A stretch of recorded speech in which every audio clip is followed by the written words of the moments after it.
Hace algunas horas atrás firmamos el bochorno o el fracaso más grande de nuestra historia a nivel futbolístico. Nunca habíamos pasado por algo similar. Si bien es cierto, nunca habíamos ido a un mundial tampoco, pero jamás habíamos contado con las oportunidades que tuvimos en este premundial, con los recursos que se invirtieron en este premundial, con un cuerpo técnico que gozó de todas y cada una de las herramientas que le facilitó la federación.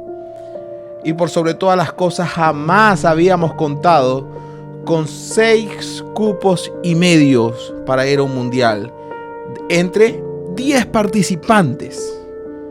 Es inaceptable lo que pasó el día de ayer y que hasta hace algunas horas terminó con la destitución del director técnico de nuestra selección. Y este episodio yo lo quiero hacer porque la impotencia nos llena en un momento donde parecía que se podía dar, pero también dejaba muchas dudas porque no se estaba jugando bien, no se estaba jugando a nada. Aquí tuve a Richard Páez, tuvimos a José Manuel Rey y hablábamos de eso. Yo les comentaba que yo no veía a la selección jugando a algo.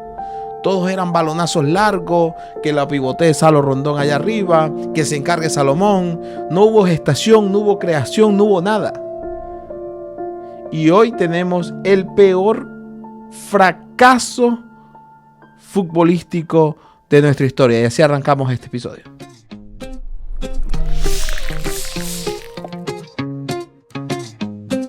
Muy buenas noches, queridos amigos y amigas. Bienvenidos a Café con Charla. Hoy un episodio amargo. El café hoy viene amargo. Hoy viene sin azúcar.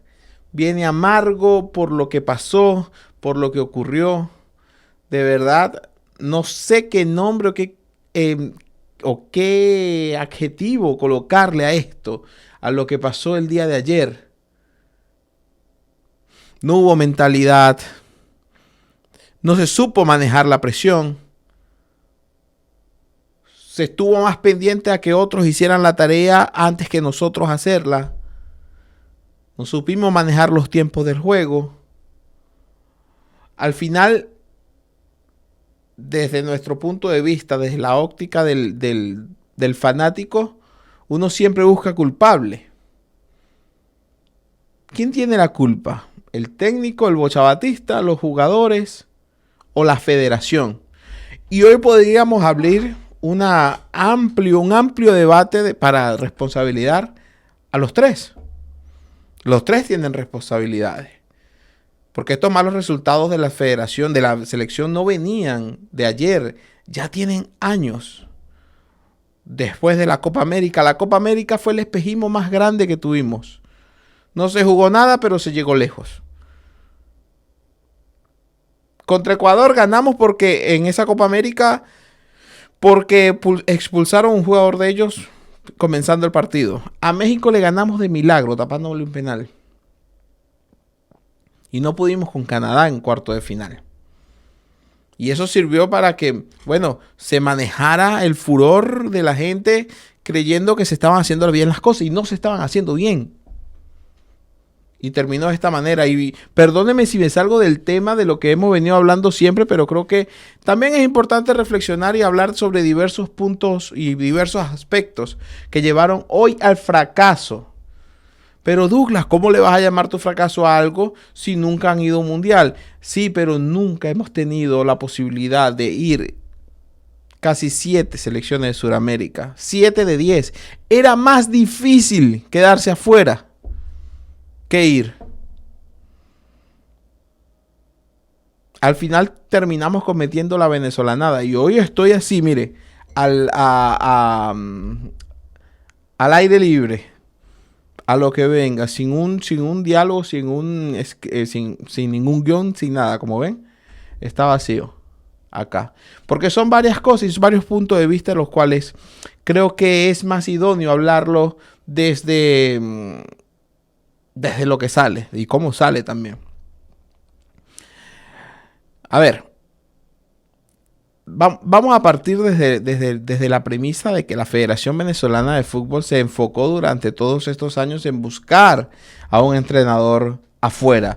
Lo hizo con el primer entrenador, que era Peseiro. Los que no siguen la selección, vamos a ponerlo en contexto. Durante las eliminatorias de Qatar 2022, que fueron un fracaso total por problemas dentro de la directiva de la federación y todo ello, no se lograron bien las cosas. Y se trajo un técnico portugués que se llamaba José Peseiro y todo esto, pero con José Peseiro no se les pagó diversas cosas. Hubo incumplimiento en el contrato. Posterior a ello, llega José Pekerman. Pekerman, con alta trayectoria dentro del mundo del fútbol mundialista con Argentina, llevó a Argentina al Mundial de Alemania 2006 y estuvo con esa selección, muy buena selección, cuestionado también por no hacer los cambios ante Alemania en aquellos cuartos de final, donde sacó a Riquelme y metió a Cambiaso. Luego Cambiaso fallaría el penal en esa tanda. Pero bueno, lo que quiero decir con esto es que había un técnico con experiencia y la Vinotinto, la federación, iba a desembolsillar bastante dinero para traerlo. Sin embargo, por X o Y motivos que aún no se conocen, Pekerman renuncia. La federación dice que fue culpa de Pekerman, que no cumplió con el contrato. Por ahí se escucha dentro del círculo de José Pekerman es que vio cosas en la federación que no le gustó para nada y no quería involucrarse. Al final termina quedando como director técnico el Bocha Batista. El Bocha era asistente técnico de Pekerman, sin ninguna experiencia alguna. Pero bueno, es argentino, dijeron los genios de la federación. Bueno, como es argentino, vamos a traerlo. Es argentino y bueno, esa gente, una gente que sabe de fútbol. Bueno, lo traen, viste, y habla con su manera de hablar, un poco confiado, seguro de lo que habla. Digamos que tenía la labia futbolera, la típica labia futbolera que tiene un argentino. Y bueno, nosotros nos comimos el cuento. Incluso yo era al principio de que, bueno, hay que darle la chance al Bocha, que se hagan los resultados. Comenzó la eliminatoria muy bien, no se jugaba bien, pero se obtenían los resultados. Y en eliminatorias, muchas veces esos puntos, muchas veces tú juegas mal y ganas, y a veces juegas muy bien y pierdes. Y lo importante es sumar, al fin de cuentas. Aunque Richard Páez me decía a mí que a él no le importa, a él no le gusta el ganar como sea. A él le gusta ganar y ganar bien. Y eso lo demostraba la Vinotinto cuando era dirigida por Richard Páez. También lo hizo con César Farías. ¿Para qué vamos a menospreciar un gran trabajo que se hizo? Pero esta selección, con jugadores de más renombre, jugadores en el exterior, no mostraba eso, no mostraba ese compromiso. Y se sentía que había un grupo de amiguismo por ahí que no le hacía bien a la selección. Llega la Copa América y pasa todo esto. Quedamos eliminados ante Canadá. Y la gente seguía de luna de miel con el Bocha. Ahora pasa todo esto. Llega la última fecha. Necesitamos ganar a Colombia para clasificar. Dependíamos de nosotros mismos. Pero muy bien decía Arango en un podcast. En Sale y se acaba. En su podcast. Nosotros no sabemos jugar estos partidos. Y va desde la mente, desde la garra, desde mantener los tiempos, el de dominar la presión. Y yo no sé qué pasó, si hubo psicólogo o no hubo psicólogo ahí. Pero lo que se vio fue una descompensación de la selección que comenzó ganando el partido. Se fue arriba 2 veces. Pero llegaría el minuto 42 de partido donde nos empatan. Termina el primer tiempo acá en Venezuela y se está terminando el primer tiempo allá en Bolivia, porque la combinación era, eran 9 combinaciones que se pueden dar. De las 9, en 7 de las combinaciones Venezuela pasaba. ¿Y cuáles eran las combinaciones? Bueno, si Venezuela pierde, si Venezuela gana, pasa sin importar el resultado de Bolivia. Si Venezuela empata, tiene que ligar que Bolivia no gane. Si Venezuela pierde, tiene que ligar que Bolivia no gane. De una u otra manera tenía que ligar que Bolivia no ganara. ante Brasil en la altura, y ya vamos a tocar ese tema de la altura. Y al fin de cuentas, Venezuela le empata en el juego. Y cuando se están yendo al vestuario, los jugadores se enteran que Bolivia acababa de hacerle gol a Brasil. Eso pareciera que fueran llamados no sé a quién, que los jugadores salieron con un miedo en el segundo tiempo, sabiendo que solamente tenían que buscar un gol. Un gol.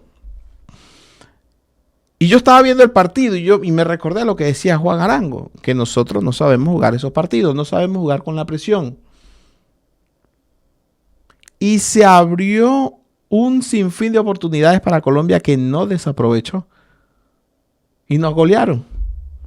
Vino el tercero. Entonces, era como que un error y venía otro error. Vino el cuarto, luego vino el quinto. Luego nosotros hicimos el tercero y luego vino el sexto de ellos. Ya lo último, yo supongo y yo creo que los jugadores ya lo último estaban jugando el partido pensando que Brasil haga un gol. Porque era un gol de Brasil que nunca llegó. Evidentemente los jugadores de Brasil estaban extenuados allá en la altura. Estaban jugando a más de 4.100 metros de altura sobre el nivel del mar, sin oxígeno. Era un partido muy complicado y esto lo tenía que saber la selección. Y con todo y eso perdimos. Después las reacciones, me sorprende. Bueno, veo a los jugadores tristes y todo esto. Veo a los periodistas en Venezuela que tanto apoyaron y que tanto auparon este proceso y fue una prensa muy amorosa, muy tierna con el seleccionador. Y los veo que ahí le sueltan la mano, no, pidiéndole los resultados. Pero ya en la última fecha le va a empezar a pedir los resultados. ¿Por qué países como Argentina, Brasil, incluso Colombia, por qué ellos tienen un fútbol más competitivo? Porque todos se involucran, desde la fanaticada hasta el periodismo. El periodismo de Argentina no perdonaba a Messi. No perdonaba a Peckerman, no perdonaba a Basile, a Maradona, siendo técnico. A Scaloni al inicio. Fueron los resultados que mantuvieron a Scaloni, el técnico de Argentina. Pero, a ver,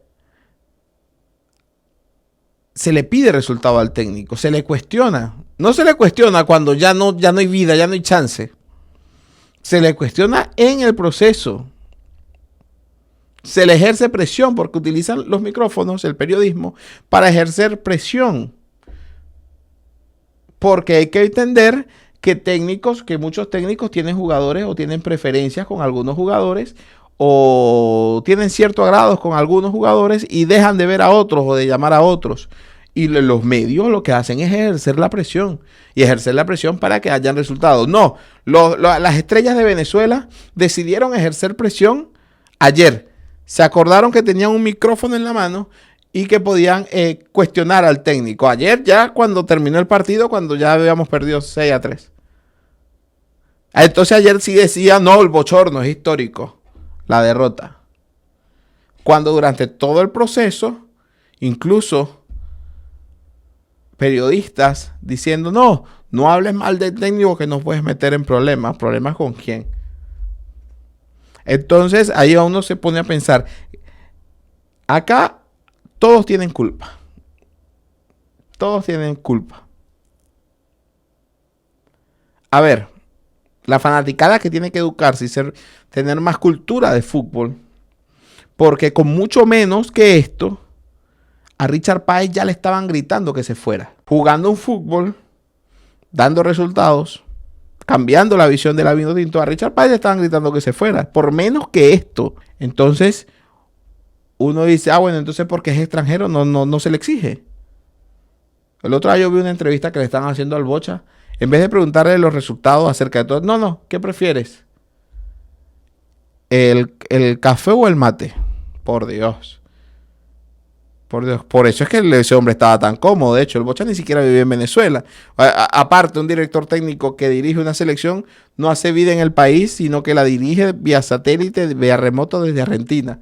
Entonces, ya sabes que todo va mal por ahí. Pero ahí no dicen nada los periodistas. No sé cuál era el amor que tenía. todo eso. Entonces acá los responsables son más que todo la federación, que en derrotas importantes no le pudo poner un parado o decir, mira, hasta aquí ya llegamos, porque si seguimos así no vamos a ir. La federación no supo leer o no quiso leer que había que cambiar de entrenador a tiempo. No esperar a que nos dejaran fuera. Otro que tiene la culpa es el director técnico. La tiene en gran parte por su mentalidad, por su arrogancia, por su soberbia. Muchas veces le preguntaron sobre los resultados. Y vamos a ver si Elías me ayuda. Elías, si puedes colocar acá la respuesta que daba el Bocha Batista sobre eso. No jugando también estamos en zona de repechaje. Quizás a algunos les molesta, pero en las últimas 2 eliminatorias a esta fecha estábamos eliminados. Hoy tenemos la posibilidad de jugar por el repechaje. Estamos en zona de repechaje. Tenemos que definir de local la última fecha. Así que desde ese lado estoy muy optimista, con muchas ganas. Y lo bueno es que el martes vamos a jugar una linda final con nuestra gente, que apoyen a este grupo, que apoyen a estos muchachos, porque creo que el jueves le vamos a dar una alegría muy linda al pueblo venezolano. No, que la arrogancia que tenía, no, que primera vez con él Venezuela está tan cerca de ir al Mundial. Venezuela anteriormente no peleaba los puestos, siempre terminaba de última, ahora tiene chances reales. Y bueno, pero si estás comparando los procesos del 2018 y 2022, que fueron un completo desastre, ahí sí te doy la razón. Pero antes de ti estuvo César Farías, que estuvimos muy cerca de llegar al Mundial, con 4 cupos y medio. Estuvo Richard Páez en 2 ocasiones, igual que César Farías en 2 ocasiones, y nos dieron resultados. Bueno, César Farías sacó más puntos que Venezuela en esta eliminatoria. Y estuvimos muy cerca de clasificar al Mundial para Brasil 2014, siendo 4 cupos y medio. Entonces que ahora sí tenemos chances reales, que con el proceso, bueno, pero mi chiquito, provoca decirle, pero bueno, que tú no ves que acaso ahora son 6 cupos y medio, que ahora es más fácil, más difícil quedarse afuera que ir. Son 6 cupos, casi 7 cupos de 10. Antes eran casi 5 de 10. La mitad se quedaba. La mitad un poquito más. Si no pasaba el repechaje, pasaban nada más 4. Entonces, no, desde la arrogancia siempre de que ahora sí estamos jugando al fútbol, porque ahora sí se juega, tenemos números matemáticos, podemos llegar, la Vinotinto ahora juega, ahora es un deporte que se siente, hace rato se siente eso. No venga acá, él pensaba que le estaba hablando a un país ignorante en materia de futbolista. Él pensaba que nadie sabía de fútbol. Por cómo hablaba, no, que ahora sí, no, y los procesos anteriores, al Mundial de Sudáfrica y de Brasil. Entonces, el técnico que tiene 0 autocrítica y con todo y eso, al final del partido de ayer, salió y que a dar la cara para pedir perdón y decir, no quiero dar ninguna declaración. Señor, si usted tiene vergüenza, tenía que haberse ido de una vez. Y no esperar a que hoy lo echaran. Entonces, ahí está la molestia. La 0 autocrítica, porque en la vida tú tienes que tener autocrítica de lo que haces para poder mejorar. Si sabes que el barco se te está hundiendo, tienes que escuchar, tienes que ver qué pasa. No de que yo soy argentino y yo me la sé toda. No, boludo. Así no. Así no se dirige. Porque con esa mentalidad en Argentina te queman. Así de sencillo. En Argentina la pasas mal. Los otros responsables dentro del campo, los jugadores, salvo Rafa Romo, el arquero, y arriba los delanteros que hicieron un buen papel ayer, la defensa un desastre. Habían jugadas sencillas. O sea, jugadas para un defensor central profesional de oficio, donde abandonaban la marca, no bajaban, no sentían pasión. Y eso sí tienen los jugadores argentinos, los uruguayos, los brasileños, que tienen esa garra. ¿Ustedes creen que creo que en el tercero de Colombia, creo que se cruza Ferraresi? ¿Ustedes creen que un uruguayo no lo va a bajar al colombiano? O parecía desde la óptica de la cámara que podía ganarle la posición con cuerpo, con lo que sea. Papá, te estás jugando un mundial. Te estás jugando una ida a un mundial. Por primera vez. Te estás jugando un puesto al repechaje. Bájalo, haz algo. No te quedes ahí, no estás jugando cualquier cosa, no es un partido más, no hay mañana. Y sabes que Bolivia va perdiendo. Me van a decir que si Valverde ve pasar eso, el uruguayo no lo baja. Ya lo ha hecho, ya lo hizo en una final. Pudo, queda suelta. Atención para que corra Morata, qué buen control orientado. Morata. Bueno.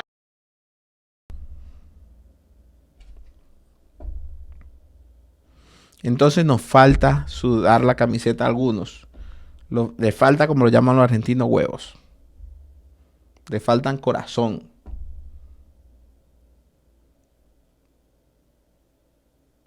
Porque ahora era todo de todo bulloso, de llegar bailando, de tirarse a los malos portados. Ahí tienen. Y para después andar llorando. Ahí tienen. Se la tiraban de las estrellas, de los rockstar. Ahí tienen. De que si yo estoy de vacaciones y me tomo mi cerveza y lo decía así a voz popular, no, muy orgulloso. Cuando tienen que dar el ejemplo.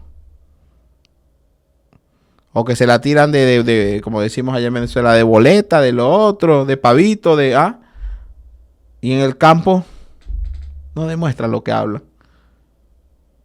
¿Cuánto nos falta todavía aprender? Y si seguimos así, no. Tiene que haber un cambio muy grande dentro de la federación. Entonces, esos son los 3 principales culpables de este fracaso. Ahora, yo decía un punto, podemos poner aquí a los periodistas de allá. Todo el tiempo halagando, ninguno le hacía una crítica. Por ahí vi algunos ayer haciendo críticas que siempre son muy consecuentes y que siempre han estado ahí. Pero los que están en diversos canales de televisión que transmitieron desde Maturín, ninguno le hacía una autocrítica. Claro, se sentían cómodos el cuerpo técnico, se sentían acobijados, se la creían literal entonces. Entonces, como en periodismo deportivo también tenemos que aprender un poco. A no solamente adular para que nos den una entrevista, para hacernos amigos. No. Hay que increpar, hay que preguntar. Hay que exigir también resultados. Y dejar de pintarle la cara o de ponerle pañitos de agua tibia a un proceso que sabíamos que iba a pasar esto. Para que la gente, se enamorara de lo que decía el periodista, porque, el periodista tiene la posibilidad de comunicarse con las personas mediante el recurso de la televisión. Y de una u otra manera puede hacer correr alguna matriz de opinión. Y mucha gente la puede comprar.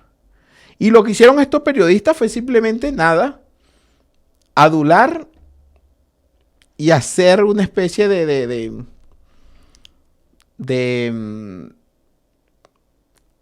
¿cómo se diría esa palabra? Se me fue la palabra.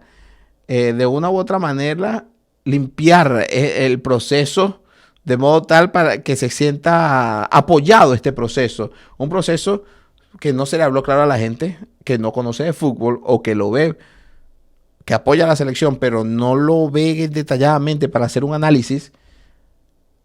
Se buscó la manera de manipular lo que realmente estaba pasando. Ese más no tengo fe, hay que cambiarlo, hay que quitarnos esa pendejera.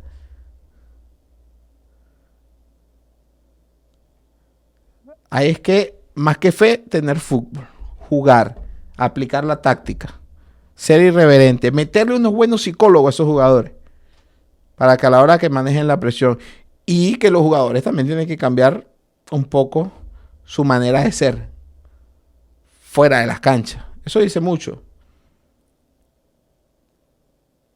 Eso dice mucho en un conjunto. Entonces, eso hay que cambiarlo. La federación se enfocó más en invertir en el marketing para que tener buenas canciones, buen eslogan, buenos mensajes, buen mensaje de inspiración y todo eso. Excelente, eso es hermoso, bello. Le quedó, mueve las fibras, sí, las redes de la selección, mueve la fibra. Pero no va a ser el mundial. Esa plática la fuéramos invertido más bien en fortalecer las bases del fútbol venezolano. Pero mientras no se fortalezcan las bases del fútbol venezolano, va a ser muy difícil competir internacionalmente. Yo le hacía esta pregunta a José Manuel Rey, me acuerdo. Le dije, ¿se puede ir a un mundial o se puede crecer a nivel de selecciones si tienes una liga interna en tu país que no compite internacionalmente.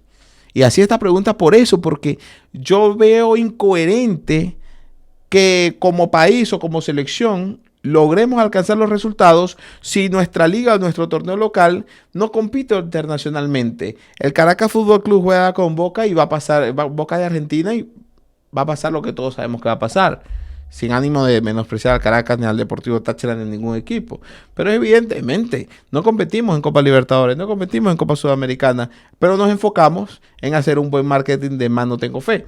Entonces ahí también somos responsables.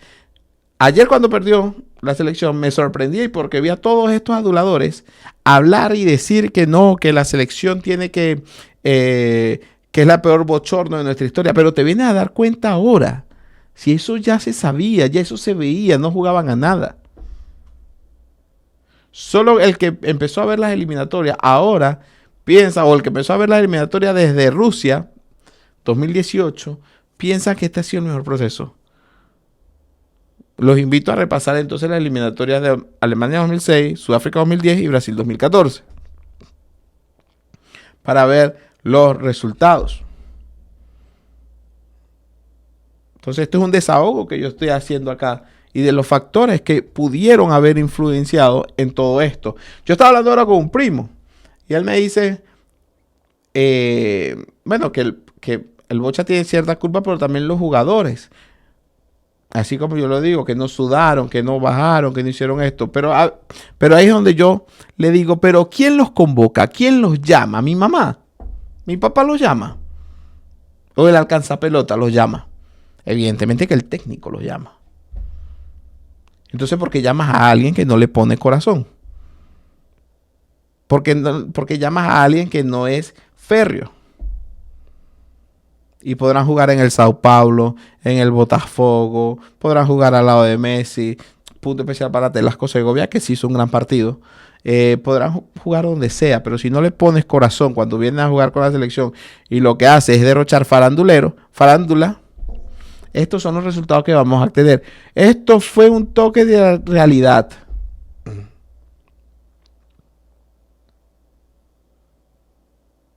El Bocha no tiene experiencia como director técnico. El único técnico que yo he visto que ha triunfado sin experiencia es Lionel Scaloni, que ganó, que sin experiencia tomó a Argentina, muy criticado por la prensa también. Pero sin experiencia ganó. Ganó la Copa América del 2021, ganó la finalísima en el 22, ganó el Mundial del 2022 y ganó la Copa América pasada.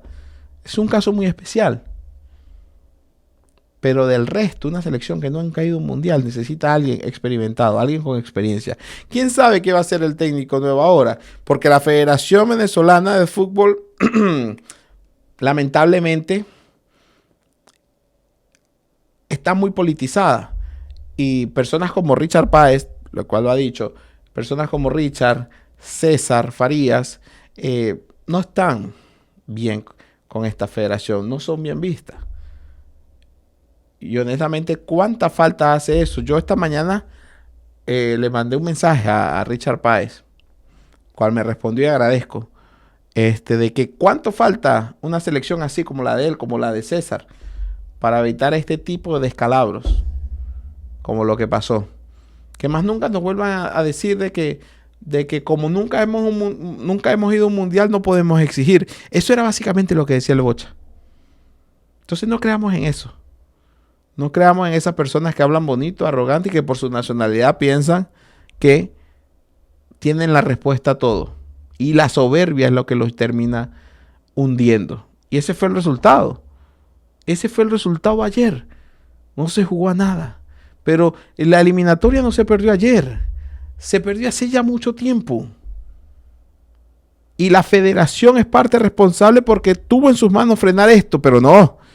Ellos querían con la luna de miel. No, vamos a ponerle, estamos jugando mal, vamos a meterle más el marketing. Para que la gente se le mueva la fibra al ver los videos. No, chicos, con eso no llegamos. Entonces, esta es una prueba clara, una muestra más que la arrogancia, la falta de autocrítica nos hace perder oportunidades y fracasar. Nos hace perdernos, fracasar. Y triste porque esto del cuerpo técnico se transmite a los jugadores. ¿Cuántos jugadores de la Vinotinto? Y no voy a nombrar a ninguno, pero hay unos cuantos. ¿Cuántos jugadores de la selección realmente les falta autocrítica? Les falta más humildad. A muchos de ellos. Y humildad no se trata de hablar mal. De hablar mal, digo, hablar coloquialmente, como muchos hablan. Eso no es humildad, olvídense. Humildad es reconocer los errores. Humildad es saber dónde estás fallando y corregir. No creerte la que eres Neymar, o Messi, o Cristiano. No, humildad es ver dónde comete los errores. Por eso es que tú ves muchos jugadores que tú dices, coño, qué talento tiene, pero nunca han ido a Europa. Ese es el detalle. Ese es el detalle de nuestra selección. Espero que el nuevo técnico sepa manejar esto. Lo primero que necesita nuestro país o nuestra selección para llegar a un mundial, y esto lo dejo como reflexión ya para cerrar y terminar, es, no me tomé nada hoy, porque está amargo el café hoy. Lo primero que le falta es no politizar la Federación Venezolana de Fútbol.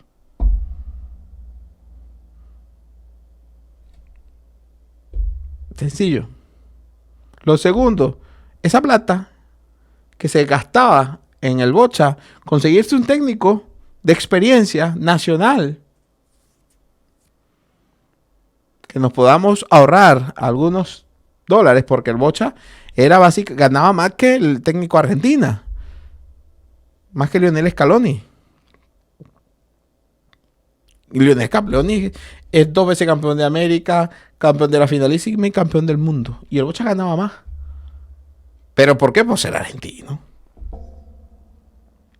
Entonces, más bien nos traemos un técnico del fútbol local o del torneo local o un viejo conocido. Hacemos una limpia dentro de la selección, que hay que hacer una limpia. O sentar a alguno de los jugadores y llamarlo y ponerlo en la mesa de la disciplina. Y invertir en el fútbol local si queremos sacar nuevas generaciones. Si queremos sacar nuevos jugadores, si queremos competir realmente afuera. Eso es lo que tenemos que hacer. Por otro lado, ayer Bolivia ganó allá en la altura, a 4.100 metros. Desde que se mudó ahí, en la segunda vuelta de estas eliminatorias, básicamente empató 2, ganó 4 y creo que no perdió, me parece. Lo que demuestra que le sacan provecho a la altura. Y creo yo, y esto no es por poner una excusa, porque si me pones a ver, Venezuela no merecía ir al Mundial después de este partido. Después de lo que pasó en el partido de tu vida, no te pueden hacer 6 goles. Pero si me dices a mí, si es justo eso que hace Bolivia, no es justo. No es justo porque el repechaje para la selección de Bolivia no lo va a jugar en la altura, lo va a jugar en un terreno neutro. Y Bolivia, si no es en la altura, no gana. Y es triste esto, porque con este atajo, para no decir otro nombre, validado por la FIFA y por la Conmebol, con este atajo el fútbol boliviano nunca va a crecer.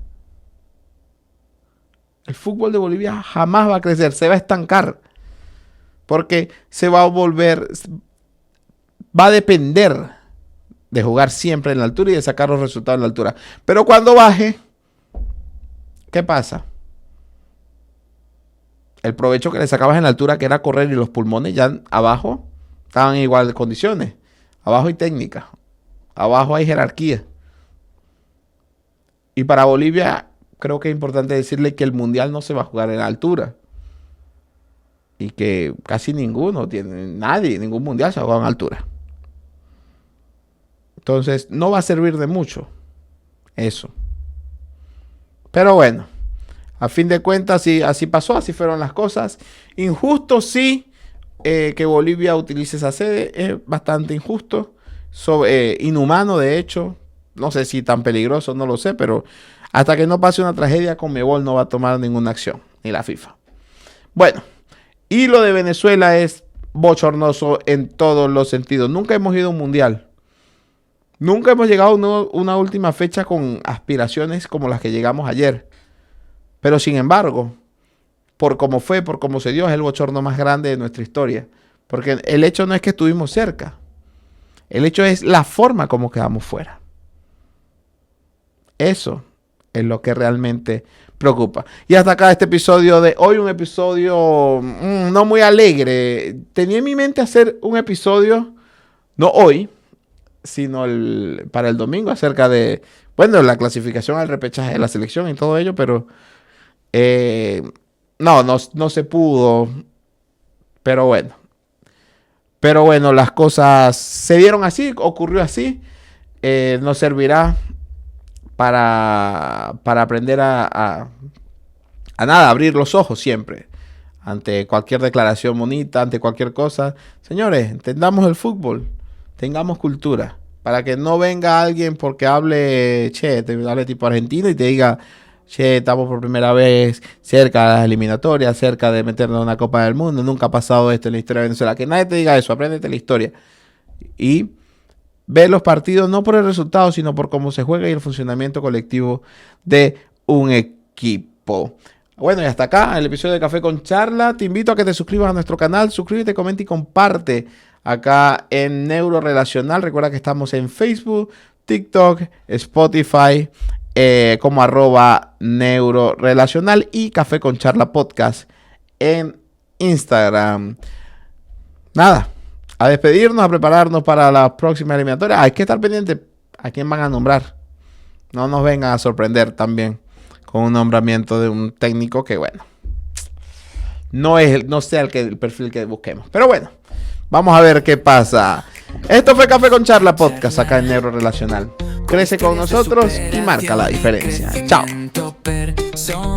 Mentalidad positiva, fe y pasión.